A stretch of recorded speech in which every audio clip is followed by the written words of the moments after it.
What's going on YouTube, and welcome to another GTA 5 online video. So guys, earlier today I did a stream where I grinded the MC businesses. The businesses are double cash this week, and in this video I'm just going to explain to you guys how these businesses work, how you can get one, and all the things you have to know about the MC business grind. So first of all, you need a MC Clubhouse. You can get it at the Maze Bank foreclosure site if you don't own one already. They cost around 500 or 400k. All the locations are pretty much the same, just get which one you want. So after you have a clubhouse, you just go to your PC, and on this PC you can actually buy the businesses. I will tell you guys which business is the best to buy, and also which price range they will be in. So as you can see, I have a screen right now with the businesses I already own, and on the left you have all the types of different businesses that you can have. So you have the document forgeries, you have the wheat farms, you have the counterfeit cash, you have the meth labs, and you have the cocaine lockups. If you go to this screen, buy businesses, you actually see the businesses that you don't own already. If you don't own any, you will see all the businesses. If you click on the left hand side, for example on document forgeries, you'll have all the document forgeries. As you can see, the most expensive one is 1.2 mil. The price just depends on the location, so the amount of money you will actually make from it is all the same with all the businesses. So if you buy the cheapest one, you will make the same amount from a full stock that you will make with a expensive one. The only thing that matters is the location. Now, when we come to location, I would just recommend that you buy all your businesses close to each other, because that's smart. Okay, just don't look at the price, just buy them close to each other. And if you don't have a lot of money, of course, go ahead and buy the cheapest ones. The cheapest ones are all in the north of the map, but they will also be close to each other. So that's actually a good tactic. Just buy your businesses close to each other so you can manage them quicker, and you can resupply them quicker by going from one business to another. Now, which business is actually the best? The document forgeries are the cheapest ones, but they're also the ones that give you the least amount of cash when you sell full stock. If we go down, we'll actually increase in price. So the wheat farms are the second most cheap business, and they give you the second most amount of cash, if you understand what I mean. And if we go all the way down, we have the cocaine. These businesses are the most expensive. I already have the most expensive one. I think it costs around 1.8 mil, if I'm not wrong. I bought it a long time ago, so I don't know for sure, but it's the most expensive one. And the cocaine business is also the business that gives you the most amount of cash if you sell full stock. It also takes more supplies to fill it up, by the way, but the cocaine business is the most profitable. It's also the most expensive one. So if you don't have a lot of money, you can maybe start out by buying a wheat farm. The document forgeries I don't recommend because they really don't give you a lot of money. But the wheat farm, for example, this week it will give you 500k if you sell full stock, and you can easily make the money back if you buy the cheapest one, for example 700k. If you sell full stock 2 times, you already made your money back and you made 300k profit. If you have more money, I definitely recommend that you get the cocaine business and the meth lab, because those are the 2 ones that give you the most cash. For example, I made around 9 to 10 mil with my meth lab, and with my cocaine business I made even more. So these 2 are definitely the ones that will give you the most amount of cash and will be better at long term. But of course, if you don't have the cash right now, you can just go ahead and get a wheat farm for this week, because this week with the double cash you can easily make it back.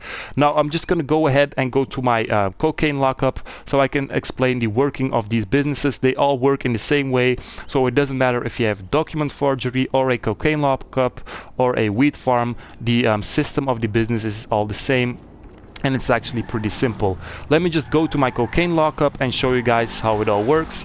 By the way, I also made a video about the wheat farms a couple of weeks ago. I'll leave the link to that in the description. In that video I actually buy it, and I do the startup as well. So if you want to know from zero to a working business how it all looks, you can go ahead and watch that video. But unfortunately I cannot do that right now because I already have each business, and I'm not going to buy one, so I cannot show you guys how to start it up. But I'll leave the link to that video in the description.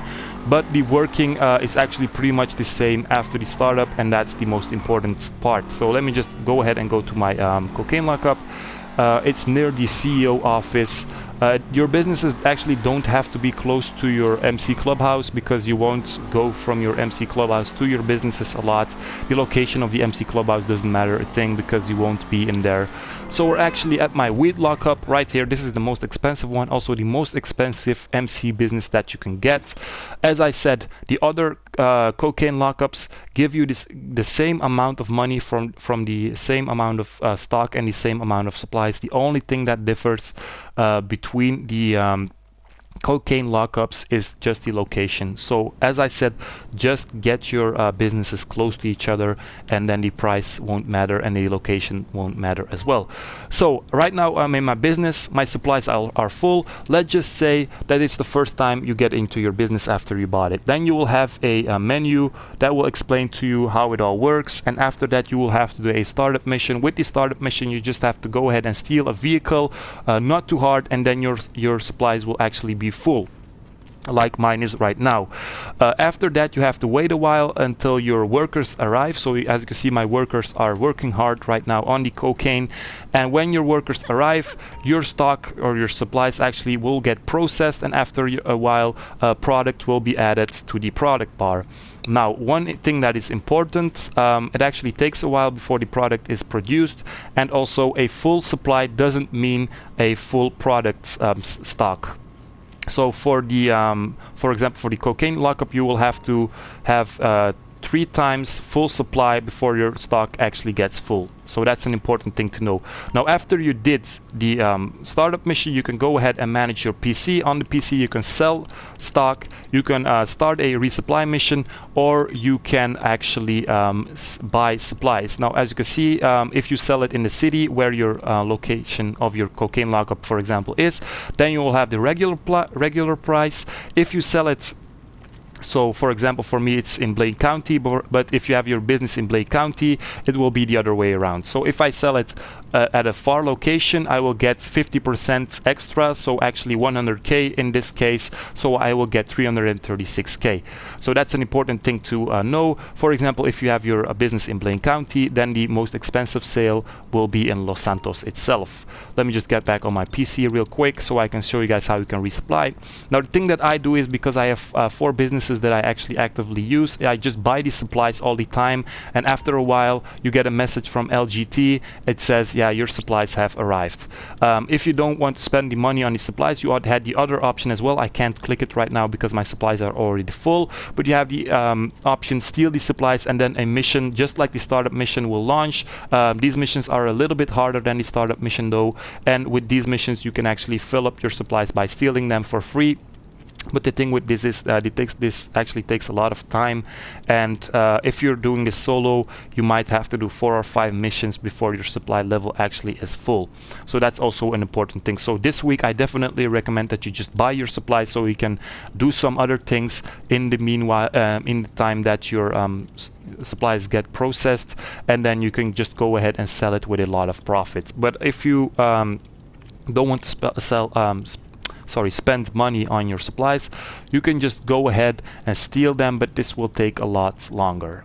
If it's not double XP though, or not double cash, this is a good method, I think, because with buying these supplies, you already spend like 200k for the cocaine lockup, I think, until you have full stock, and then you make around 800 to 900k when you sell it with double cash. But anyway, you can choose whether you buy it or you actually steal the supplies, but these supply missions are actually quite boring, so I just buy them right now. In the beginning I stole them a lot, but right now I just I just buy these supplies. Anyway guys, that was a quick guide for the MC businesses. As I said, they all work in the same way, so don't worry if you have another business besides the cocaine lockup. They all work in the same way. They look a little bit different though, because they don't all produce cocaine, but the PC system is the same, the startup system is the same, the supply missions are the same, and the selling is also the same. So with each business you also get a 50% bonus if you sell it far away, but the thing is, the stock from the cocaine is just worth more, excuse me. So that's the main difference between the businesses. So guys, that was pretty much it for this video. Hope you guys enjoyed it. Make sure to like and subscribe, and peace out.